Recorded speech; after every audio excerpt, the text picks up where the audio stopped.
suffered a gunshot wound to the face, was taken to the operating room last night, is currently recovering, and will undergo multiple other operations by our facial trauma team in the future.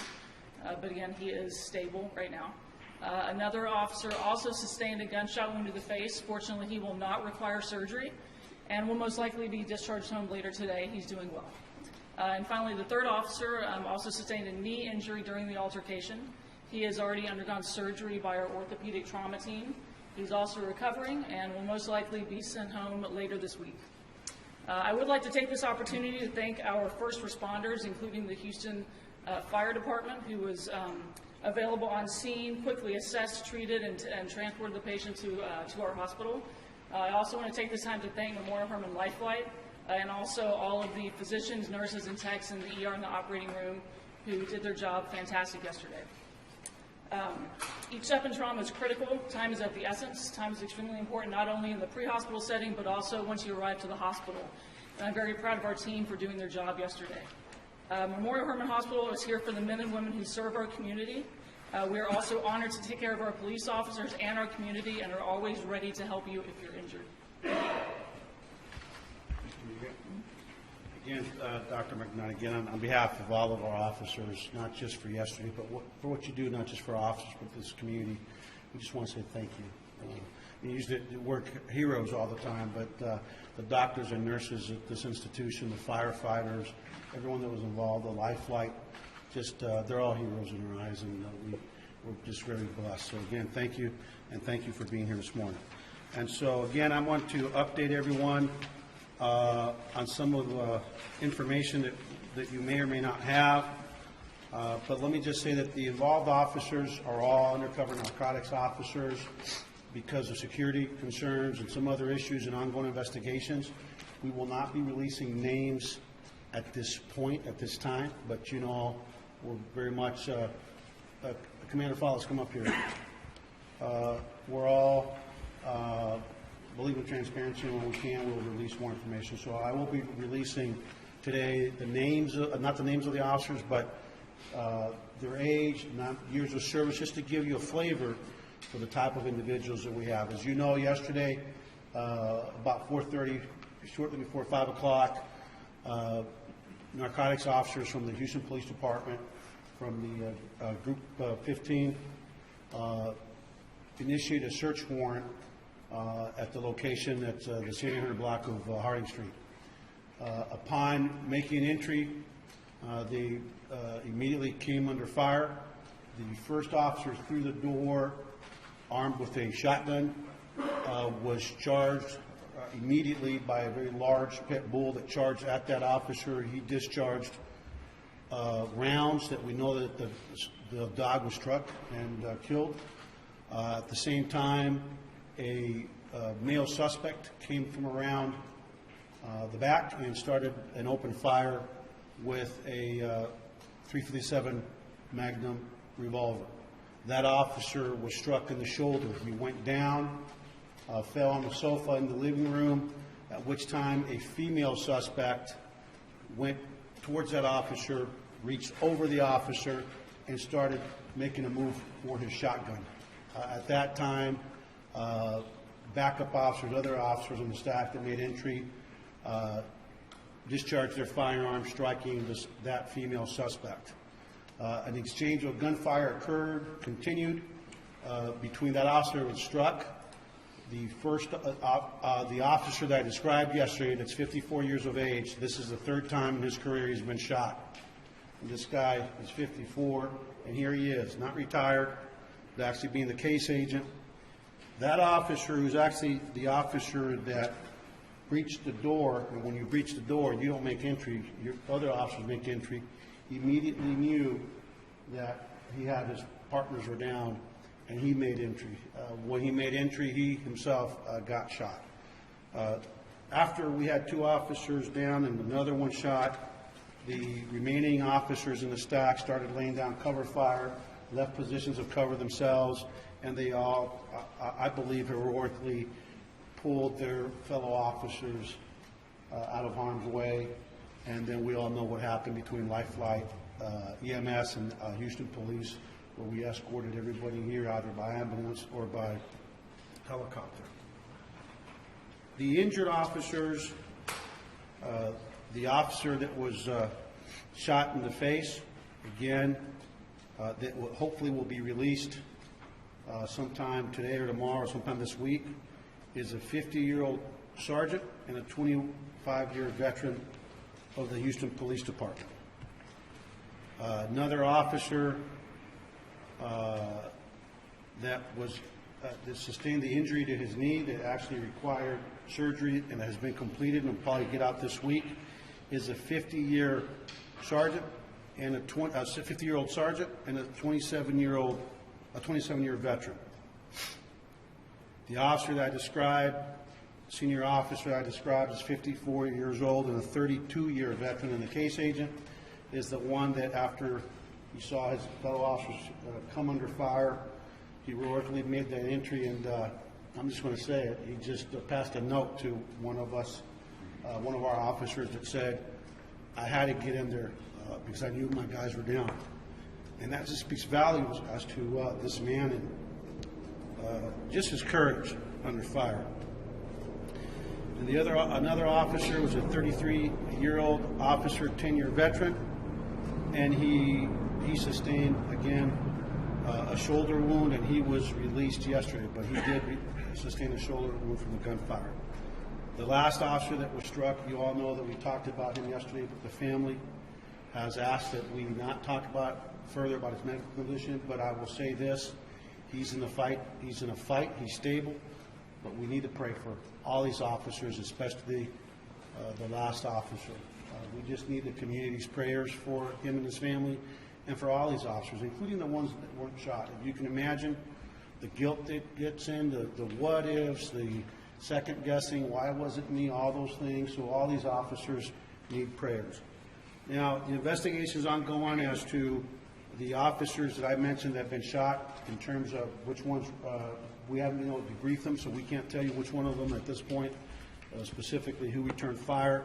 But I can tell you that the officers that affected the rescue and returned fire that were part of the initial stack, there was 9 officers in that stack.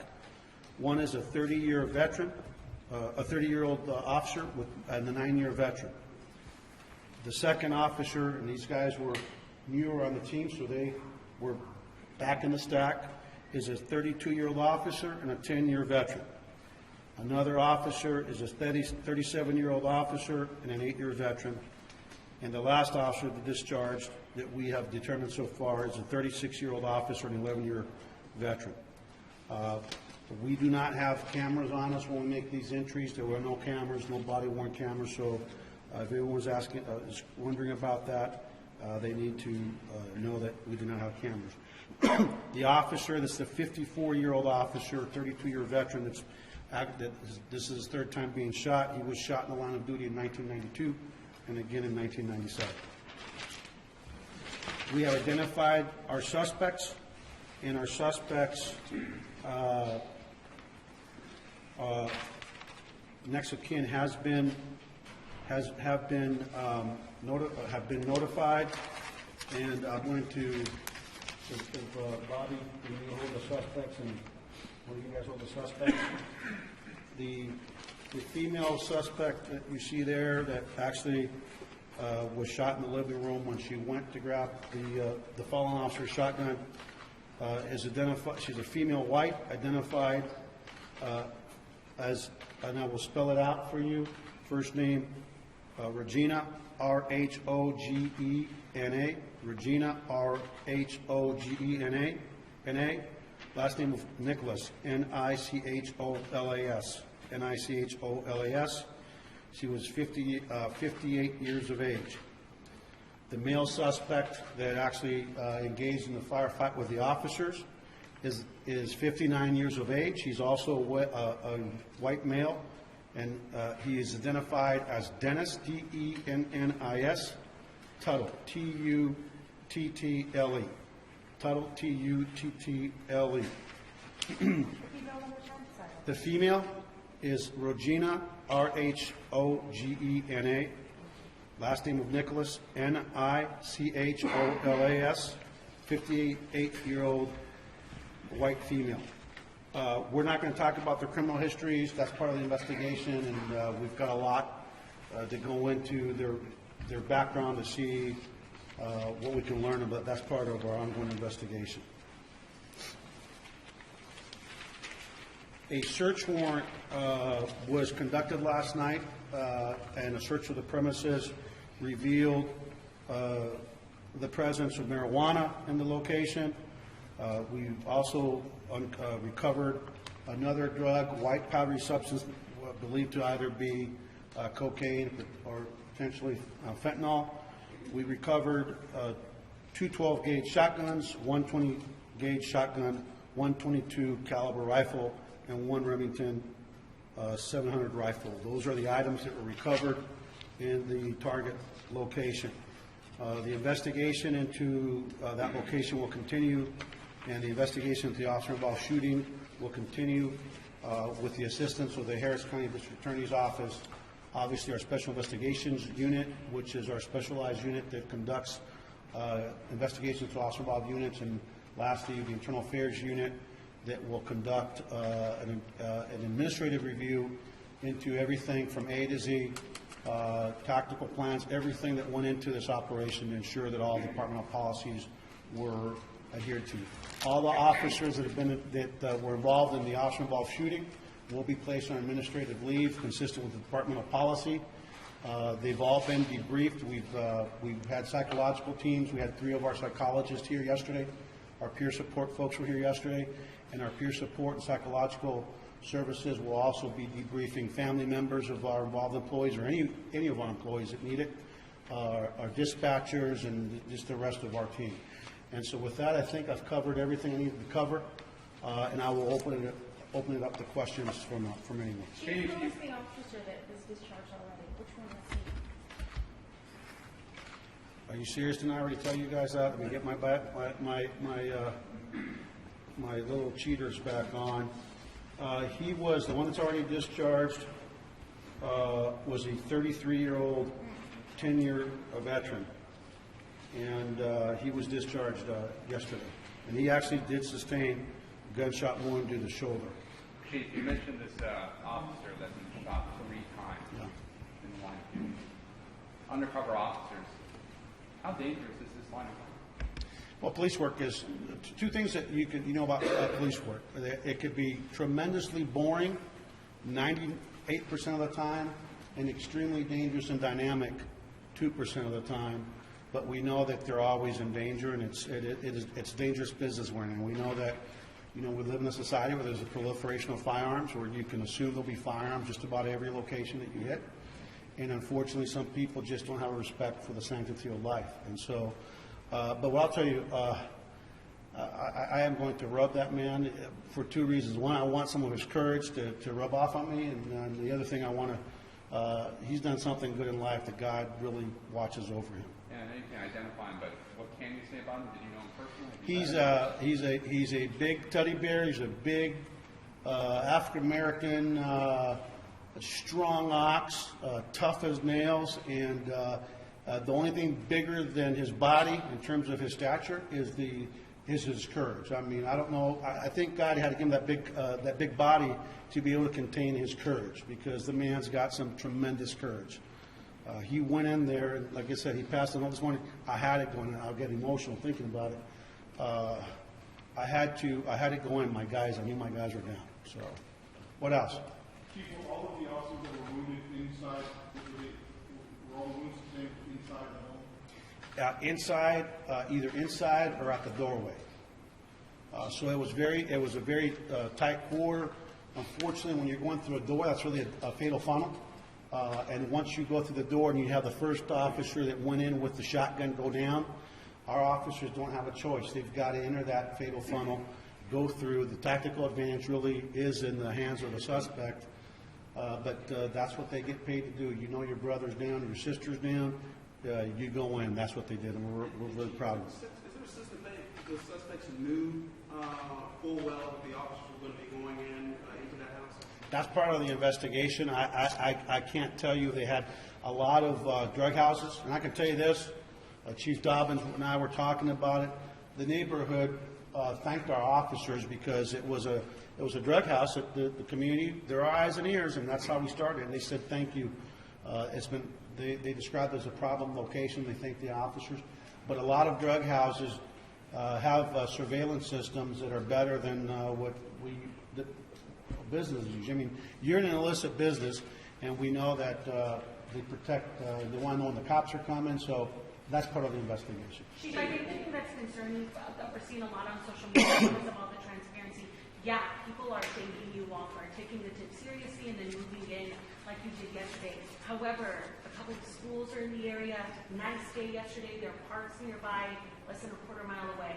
And a lot of parents were asking, is this normal for you all to move in, knowing school buses and all of these things are happening? Can you speak a little to Well, that? I can tell you that I'm not aware of a single school bus, and I didn't see a single kid in that neighborhood. And I got there, we were actually meeting with life's full of ironies. We were actually meeting the new special agent in charge of the DEA in my office at 1200 Travis, when we get the call near 5 o'clock that we have officers down from Larry Bainbridge, our SWAT commander. And I got there fast enough that my Tahoe ended up one house from the target house. So if you imagine when 5 officers are down, how many cops are going to roll? You've been in the business long enough. So for me to be able to get to that spot, we got there pretty quickly. I didn't see any children, and I didn't see any school bus. And so, do we always think about doing things better? Absolutely. But I can assure you that the officers that are going to do the entry are not going to wait till they see a school bus unloading before they make the entry. I don't believe there's any evidence or any indication that any child was endangered at that time. I can tell you again, I was there very quickly, and I didn't see any children. Chief, you talked a little bit about the wounds that were sustained by the officers. Can you give us some perspective on were any of the officers shot in their bulletproof vests? No, not that we're aware of. And by the way, I'll just say this, everybody has a family, and our condolences goes out to the suspects. I mean, at the end of the day, you engage police officers and you start shooting at police officers, they're going to shoot back, but that's somebody's loved one, and, we send our thoughts out to the families, right? We can't control who our family members are, and we can't control what they do, but, it's a tragedy when you have a loss of life. There's nothing to celebrate other than we're just very fortunate that we had 5 officers injured, 4 shot, and they're all alive. Chief, how much did y'all know, going into, whether the suspect would be armed or whether the dog would be there, or how much information, intelligence did you have beforehand knowing what the situation would be like? Yeah, I mean, look, when you're hitting a drug house, you can almost always make the assumption you're going to have armed suspects. Just yesterday, we had our press conference talking about our 2018 end-of-year crime, and one of the things that we told the community earlier yesterday was that the 3 greatest drivers of homicides in most big cities, including ours, are gang, right? Gang affiliation, drugs, and the third one is domestic violence. So, we try to work up houses as much as possible, but 99 times out of 100, we don't hang out in the house. We haven't been in the house. You just do the best you can. But that'll be part of our administrative review and obviously our SIU review on the tactical plan.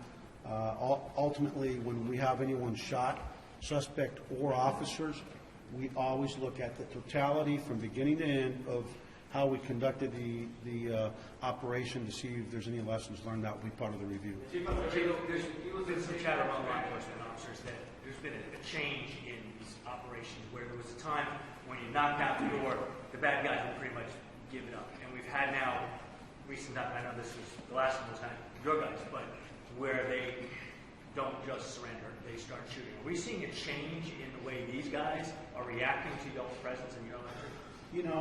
I would be on it anecdotal, and I don't want to just get into that. I don't want to speculate. There's suspects that when you say a police, they get on the ground, and there's suspects that could care less who it is. They're going to shoot at you. And in this case, the suspect decided to shoot, and then he came and actually at one point took his gun out the door and shot at the officers as they were reportedly shot at the officers as they were making the rescue. I want to do a little Spanish real quick because I know that some of them are live streaming. So En español, estamos muy agradecidos al hospital. Como ustedes saben, ayer, como a las 5 de la tarde, 9 agentes de la División de Narcóticos fueron a hacerle entrar a una casa, una orden de corte, y cuando abrieron la puerta, inmediatamente un perro bien grande atacó con uno de los oficiales y al mismo tiempo un sospechoso hombre que identifiqué ya disparó a los oficiales. El primer oficial que entró con el shotgun, desgraciadamente uno de los balazos le dio a él y se cayó en uno de los muebles que estaba en la encena. El momento que cayó, la sospechosa, la mujer blanca de 58 años de edad, fue y trató de agarrar el rifle del oficial, y cuando los oficiales vieron esa acción, dispararon para defender al oficial. El oficial que fue el que abrió la puerta al empezar, vio que uno de sus colegas había estado balazado, entró y cuando entró también le metieron un balazo. Ese oficial tiene 54 años de edad, lleva 32 años en la policía y es un héroe. Porque le digo que ese oficial, esta es la tercera vez en su carrera que ha tenido heridas de armas de fuego por sospechosos. Y entró porque sabía que su colega estaba en peligro. Rescatarlo. Y para mí habla sobre el corazón de nuestra comunidad, el corazón de nuestros oficiales, el coraje de nuestros oficiales, y debemos todos estar orgullosos. También quiero que sepa la comunidad hispana, latina, que está aquí, inmigratoria. Acuérdese que ese vecindario, esas áreas, casi todas las personas que viven ahí, muchos de ellos son hispanos, son latinos, son inmigrantes, y tengo orgullo de saber que tenemos una relación con nuestra comunidad, que tienen confianza con el departamento policiaco, con el departamento policiaco, y reportaron, porque sin reportar, el veneno que están vendiendo ahí sigue, envenenando a nuestra juventud, envenenando a nuestros niños, y queremos decirle a la comunidad, especialmente a la comunidad que es inmigratoria, que aún está indocumentada, gracias por su coraje, gracias por ser nuestro compañero, y gracias por tener confianza con nosotros, porque sin los ojos y la cooperación de esa comunidad, no podemos hacer lo que hacemos. ¿Okay? En un inicio habían comentado que los sospechosos eran de origen hispano. Esta situación cambió ahora. Que habían mencionado su identidad como hispano. ¿Quién dijo? ¿Nosotros? No. We didn't. Ayer lo comentaron. No. I don't know who did that, but yo no di ninguna información sobre los sospechosos ayer. Encontramos marihuana, encontramos otra droga que pensamos que es o cocaína o fentanyl, no sabemos qué clase de droga, y encontramos varias armas de fuego, rifles largos y también revólveres. ¿Creen ustedes que había más personas dentro de la propiedad además de las dos personas de las que... No, nada más que pensamos que había esas dos nada más. So we believe that the only people left in the property inside the home were the two deceased suspects. We heard that inside the home it was a huge mess. Can you talk a little bit about why the 2 robots were used yesterday to help through the scene? Once you have 5 officers down, we always talk about time is on our side. We don't need, the last thing we needed was to hurry up. And quite frankly, we don't know if anybody else is in there. We had some information there might be a handicapped person living in the home. That turned out that person was not there if they even lived in the first place.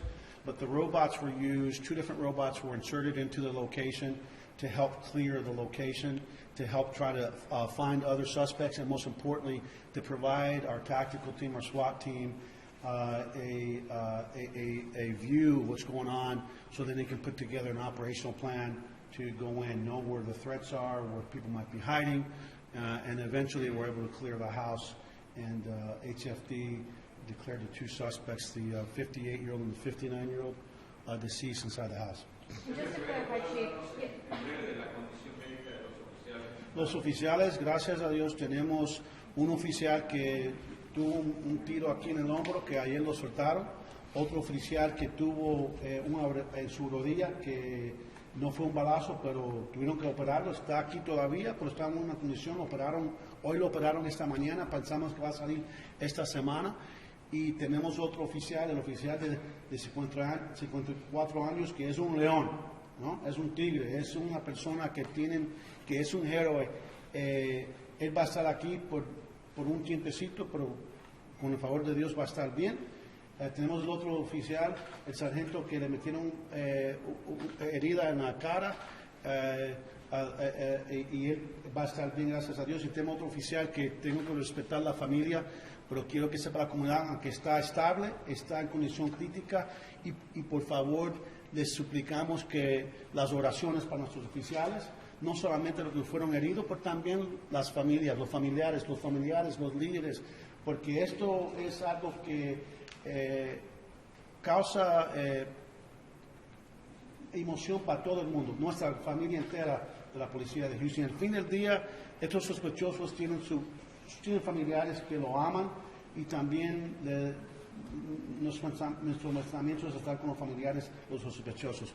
Anything else? Chief, just to clarify, last night you mentioned black tar heroin. Today it's marijuana and other Yeah, drugs. we actually bought black tar heroin at that location. So there was heroin bought there at one point. Is this kind of a We didn't large find any operation? yesterday. We didn't find any yesterday. I just want to know, John. Okay, let me just go over here real quick. Just to be clear, of the 5 officers who've got conditions on the 4, is it fair to say that you feel confident about the conditions of the 4 that we released information on, but you're still very much concerned about the long-term well-being of that 5th officer? You feel like the 4... We're very concerned about one, and while he's stable, we just ask for prayers. He's in a really tough fight, and we're hopefully he'll be surviving. But we want a good quality of life for our officers, and our prayer would be that we lift him up in prayer and his family up in prayer, that we can have a recovery so he can have the fulfilling life that God put him on this earth to live. Two are still critical. But stable. They're stable conditions. Can you talk about the value of having Yeah. It's gotten a lot of attention everywhere around the nation, talking about that you guys are sick and tired of being the target. Do you share that? You know, people on general public saying, obviously, this is incredibly tragic, Yeah.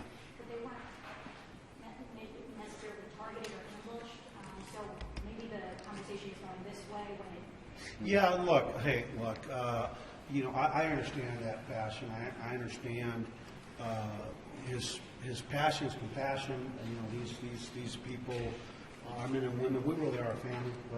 That's a slogan a lot of places, but we really are a family. Let me just say this.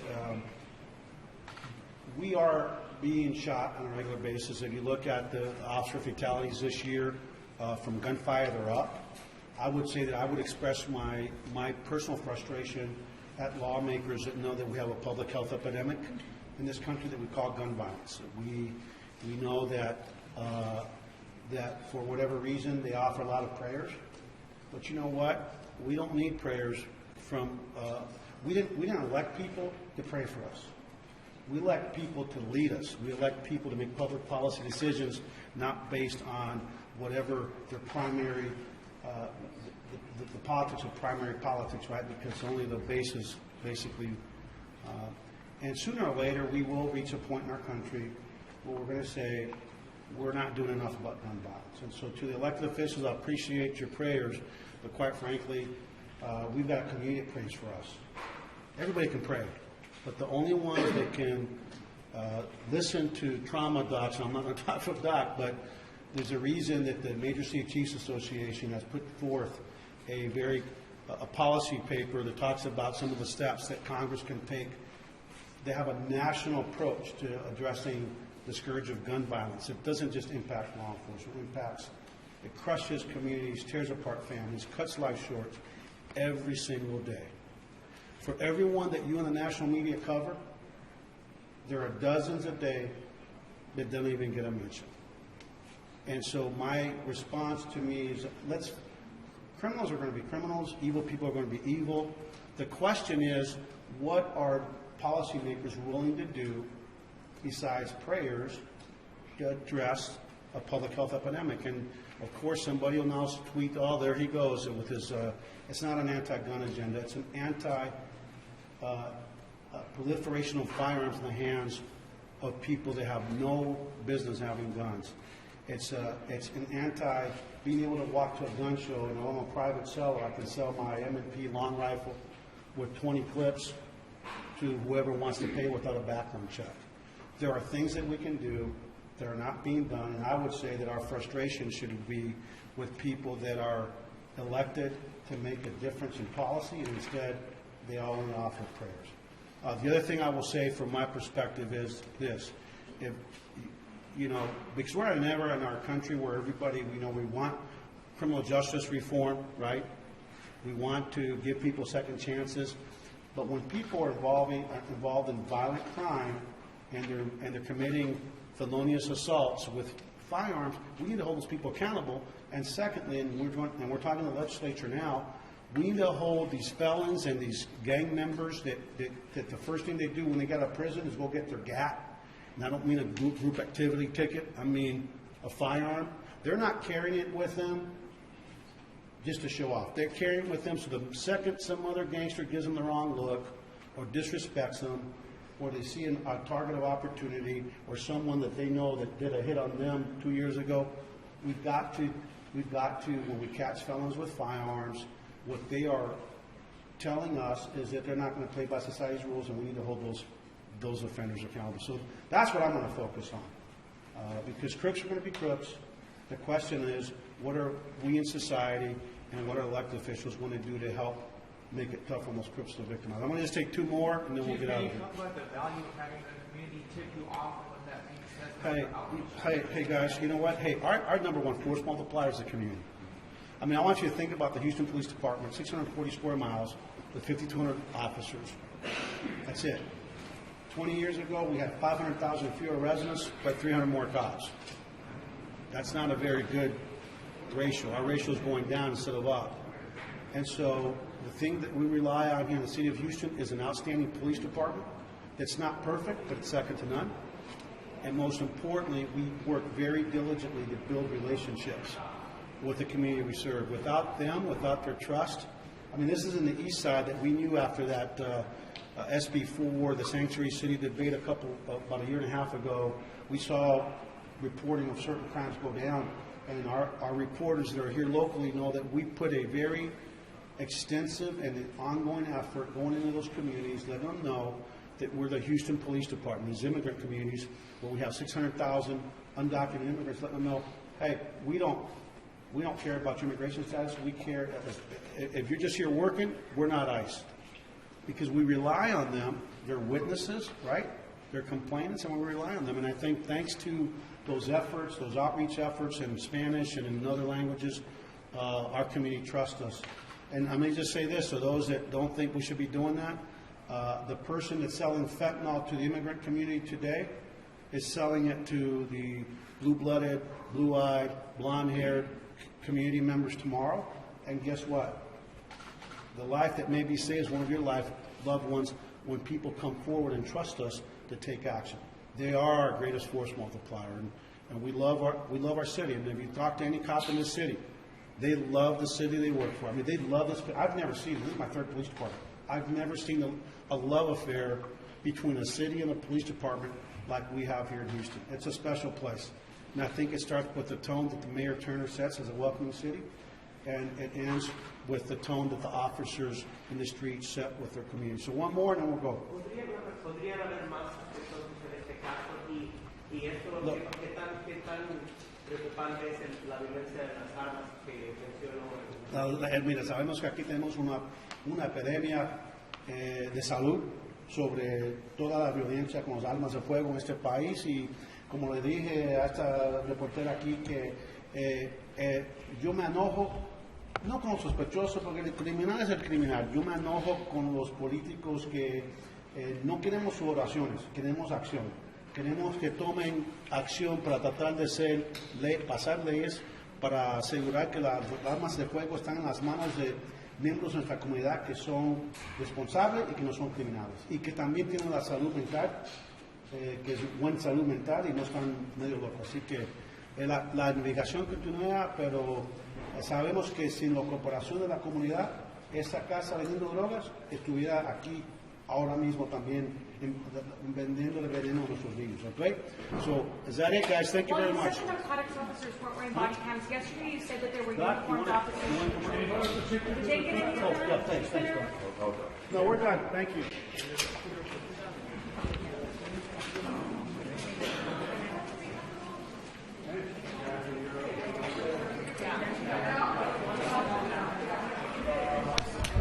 Little corner, one of the way. Don't worry about it. It's in this corner. Okay, hold the block, please.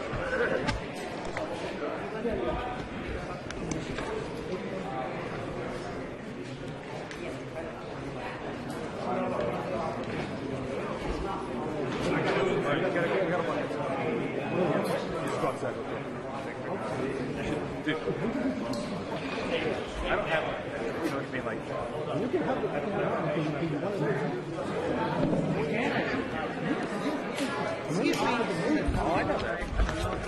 Yeah. Oh my God, it's Austin! Hey, how are you? I thought he had an. He just talks loud.